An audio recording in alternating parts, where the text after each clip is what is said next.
Hello नमस्कार भाई, हमारे चैनल में आपका स्वागत। हम आपको बहुत ही महत्वपूर्ण जानकारी देने वाले हैं अतिथि शिक्षकों की नियुक्ति को लेकर। 30% वालों को, शॉर्ट टर्म वालों को और अतिथि शिक्षकों के पद खोल दिए गए हैं। वर्ग 1, 2 और 3 के पद खोल दिए गए हैं। डीपीआई ने स्पष्ट आदेश जारी कर दिया गया है कि जहां जहां पद नहीं थे वहां पे खोल दिए गए। जहां के अभी नहीं खोल पा रहे हैं वहां पे 1-2 दिन में खोल दिए जाएंगे। ठीक है फ्रेंड, तो सभी पदों को खोल दिया गया है। सभी अतिथि शिक्षकों की नियुक्ति कर ली जाएगी, डीपीआई ने स्पष्ट कहा है।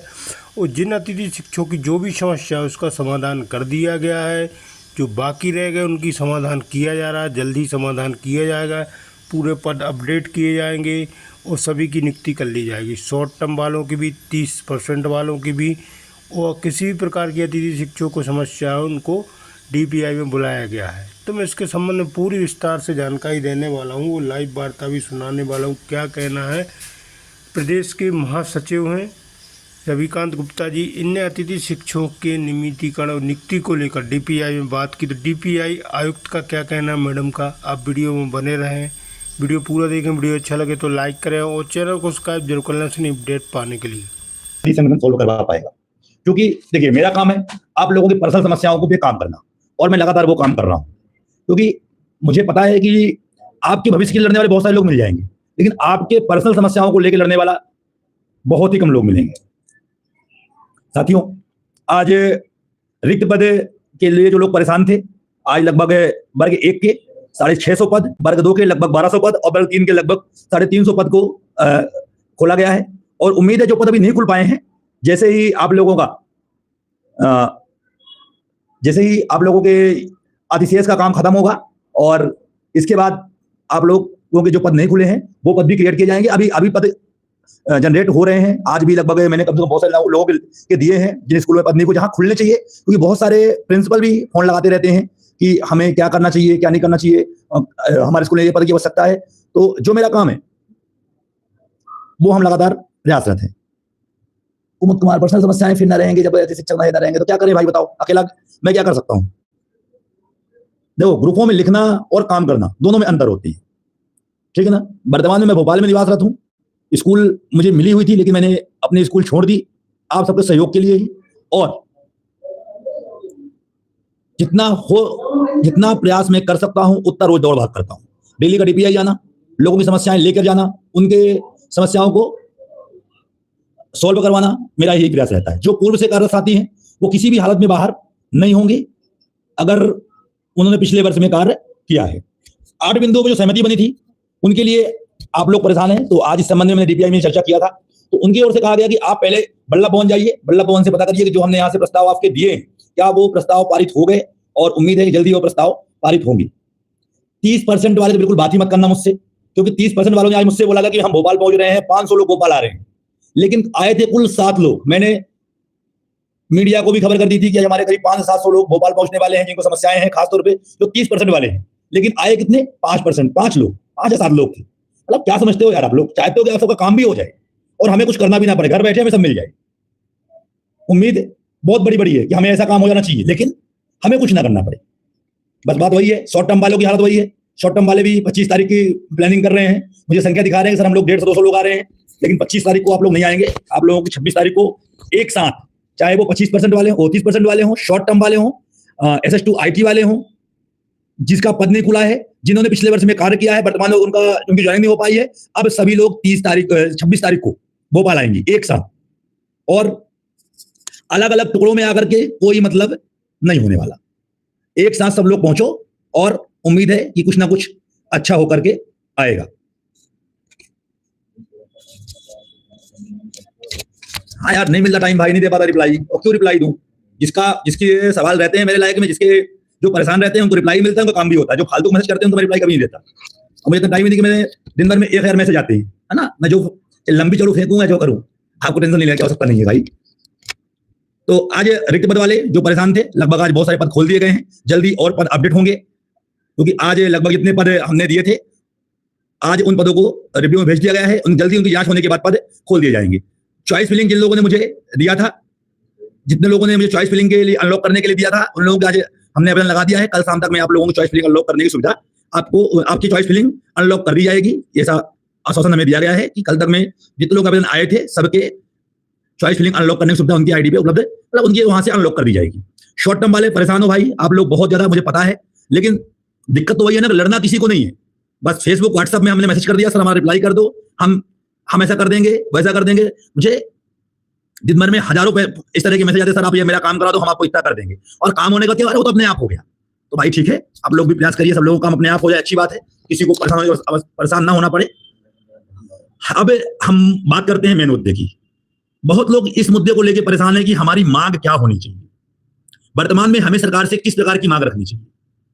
और आप लोगों के लिए एक और खुशखबरी कि शिक्षा मंत्री ने जो बयान दिया था उस पर मैंने कुछ पलटवार किया था, तो मुझे बीजेपी की ओर से बहुत सारे फोन आ रहे हैं अब कि आपने शिक्षा मंत्री के बारे में ऐसे वक्तव्य क्यों दिए, शिक्षा मंत्री आपको मेहमान नहीं अपने घर का समझते हैं और आप लोग उनके प्रति इस तरह के बयान दे रहे हो। सबसे ज्यादा आपके ही बयान आ रहे हैं, शिक्षा मंत्री कुछ भी उलझुल बयान दे रहे हैं, शिक्षा मंत्री में घर नहीं समझ रहे हैं। शिक्षा मंत्री खुद को, हमने बोल दिया था कहीं पे कि शिक्षा मंत्री कांग्रेस से आए हुए हैं और बीजेपी में कब्जा करके बैठ गए हैं। तो अब बहुत सारे फोन भी आ रहे हैं। तो अब आप लोगों को मांग क्या होनी चाहिए, बहुत सारे सवाल हमारे पास आए इस तरह के कि क्या हम मांग रखें। देखिए, हमारी मांग अनुभव के आधार पर हमेशा थी और रहेगी, चाहे किसी को प्रॉब्लम हो, जिसको लगता है कि बिना अनुभव के वो नियमित हो सकता है, बिल्कुल आगे आए, लड़े, हम भी पीछे खड़े हैं उसकी। क्योंकि आप जब लड़ते हो, जब आप मीडिया में बात रखते हो, तो आपके शब्द एक होते हैं, आपके शब्द एक ही होते हैं, वो है आपके कि हम 17 वर्षों से स्कूलों में कार्य कर रहे हैं, अल्प मानदेय में काम कर रहे हैं। ठीक है, आज आरटीई नियम आ गया, आज लोग व्यापम पास हो गए, मैं भी व्यापम पास हूं, मुझे कोई दिक्कत नहीं है, व्यापम पास का होगा तभी मुझे कोई समस्या नहीं आएगी। मेरे पास 10 साल का अनुभव है, वर्ग 2 वर्ग 3 दोनों का व्यापम पास हो। मेरे मैथ से 100 नंबर थे, भगवान की कृपा होती तो शायद कुछ नंबर और मिल गए होते, पढ़ाई कर ली होती तो शायद नियमित भी हो जाता, लेकिन लड़ना मुझे यहां था तो वो भी चुक गया। तो मांग की जहां बात है कि व्यापम पास कीजिए, हमने कभी इस चीज का विरोध नहीं किया। सरकार के सामने हम देखिए, हमारा कार्य है सरकार के सामने प्रस्ताव रखना, फिर सरकार उस प्रस्ताव में क्या पारित करती है वो सरकार का काम है। सरकार ने कहा, उस दिन भी माननीय शिक्षा मंत्री के सामने हमने यही बात रखी थी कि जो महापंचायत में आदेश जारी हुए थे वो आप पूरे कर दो। उन्होंने कहा यह संभव नहीं है, और क्या चाहते ये बताओ। तो हमने ये मांग रखी कि आप 12 माह का सेवाकाल जिसका छत्तीसगढ़ सरकार ने किया है उस प्रकार आप कर दीजिए, या गुरुजी के भांति हमारी विभागीय पात्रता परीक्षा ले लीजिए। उन्होंने कहा यह भी अभी संभव नहीं है, ये कैबिनेट का मामला है, हम शिक्षा मंत्री जी से बात करेंगे और इसके बाद आपसे आपको आपके लिए क्या करना है ये बात रखेंगे। शिक्षा मंत्री ने उस दिन एक और बात बोली थी, हम लोगों की जो उन्होंने तुलना की थी वो पुलिस वालों से की थी कि जो आपके पुलिस वाले हैं उनको कम पेमेंट मिलती है, वो आपसे कम पेमेंट में काम करते हैं। तो शिक्षा मंत्री जी उस दिन मुझे बोलने का मौका नहीं मिला था, कम से कम उनका भविष्य सुरक्षित है, उनके पद सुरक्षित है, भले पेमेंट कम मिल रही है। और हम भी वही बात कर रहे हैं, भले पेमेंट आप मुझे 18 की जगह 15 कर दो, 14 की जगह 10 दे दो, लेकिन हमारा भविष्य सुरक्षित कर दो, हमारा पद निश्चित कर दो, हमें कोई दिक्कत नहीं, आप पेमेंट मत बढ़ाओ, लेकिन कम से कम हमारा फिक्स तो रहे। अभी हमारे बहुत साथी बाहर हो गए, आपने कहा बंद का आदेश आएगा, हमने वित्त विभाग को भेजा है, आप चाहोगे तो एक दिन में वित्त विभाग उस आदेश को जारी कर देगा। तो हमारी बात अनुभव की थी और अनुभव की रहेगी। अभी एक भाई साहब आज हमारे सीधी के रहने वाले ही हैं, नामदेव जी, उन्होंने एक पत्र जारी किया है कि सभी संगठन मिलकर काम करें। ये वही लोग हैं,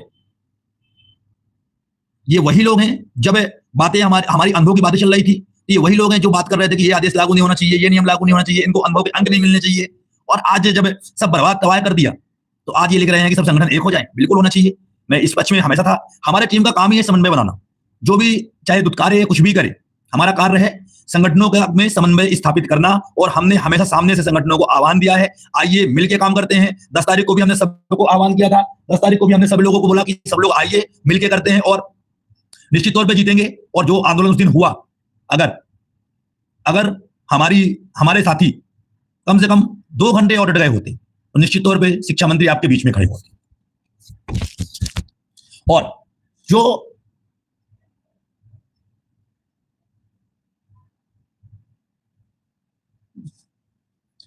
जो अधिशेष टीचर से बाहर हो रहे हैं, चॉइस फिलिंग की समस्या उनको आ रही थी, तो आपके लिए बता दूं, मुझे भूल गया था लिखने के लिए उसमें, तो आप लोग ध्यान दीजिए। जो लोग अधिशेष से बाहर हुए हैं, चॉइस फिलिंग नहीं कर पा रहे हैं, इस संबंध में मैंने आज आवेदन दिया था सर को,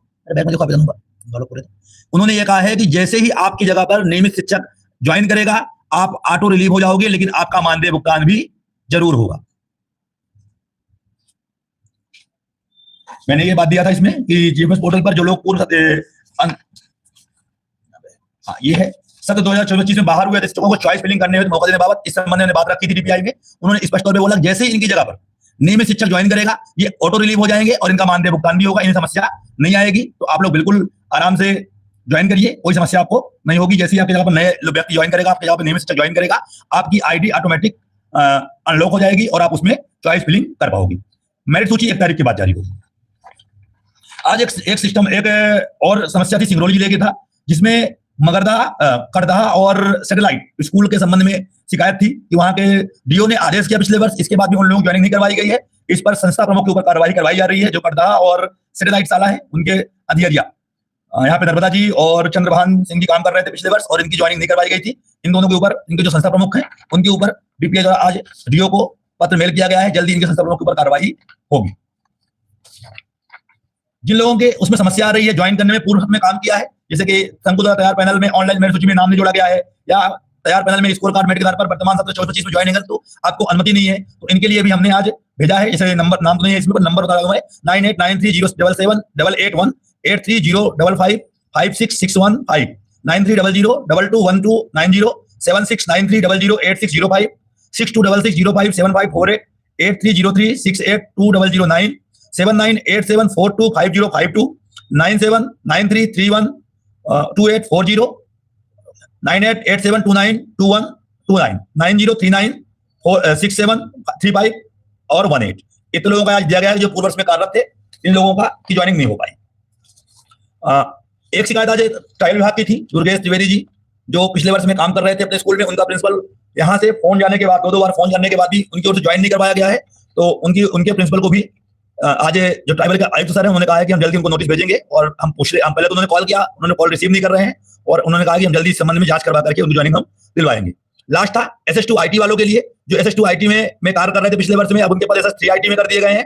29 तारीख के पहले इन लोगों को भी पद स्कोर कार्ड अपडेट होंगे और SS2 IT की जगह पर SS3 IT हो जाएगा, और ये आराम से उन स्कूलों में कार्य कर पाएंगे।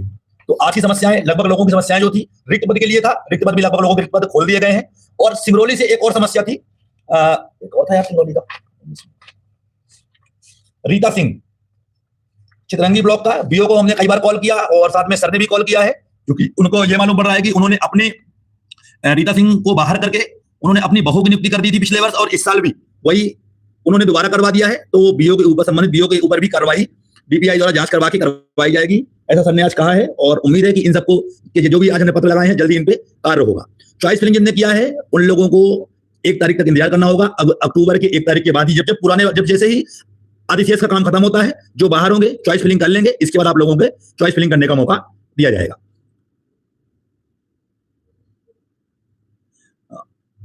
30% वाले आज भोपाल आने वाले थे, मैंने कहा आ जाओ भैया, हम बात करेंगे आपके लिए। ये आदेश भी हमने आज लेके गए थे, और डीपीआई ने, इतने बेईमान लोग बैठे हुए हैं इस आदेश को, दोनों आदेश हैं इसमें, ये 138 और ये भी 138। मैंने स्पष्ट तौर पर बोला सर आप देखो कि इसमें ओवर राइटिंग की गई है, लेकिन डीपीआई के अधिकारी इसी को सही मानने को तैयार है। और ये भी आदेश है, इसमें भी 138 है, ये भी कामना आचार्य मैडम ने जारी किया है, और ये पत्र भी कामना आचार्य मैडम ने ही जारी किया है। एक ही जगह से, एक ही जवाब क्रमांक से 1 महीने बाद आदेश जारी कैसे हो सकता है? लेकिन डीपीआई में आपने एक बात तो जानते हैं आप लोग कि डीपीआई में बैठे अधिकारी इतने बेईमान हो चुके हैं कि अगर हमारा लाभ होना है तो तत्काल उसको वो बिल्कुल काम करने का प्रयास नहीं करेंगे कि हमारा लाभ हो, लेकिन हमारा नुकसान होना है तो वहां पे जरूर वो ऐसा कुछ करेंगे कि हमारा नुकसान हो जाए। साथियों देखिए, मैं जो कर सकता हूं, जो मैं अकेला व्यक्ति हूं, जितना मैं दौड़ भाग कर सकता हूं, लोगों के सबके फोन रिसीव करना, सबके मैसेज रीड करना, सबके अलग अलग पत्र बनाना और उसे डीपीआई तक पहुंचाना और उनके कार्य भी करवाना, जितना मैं अकेला कर सकता हूं मैं कर रहा हूं।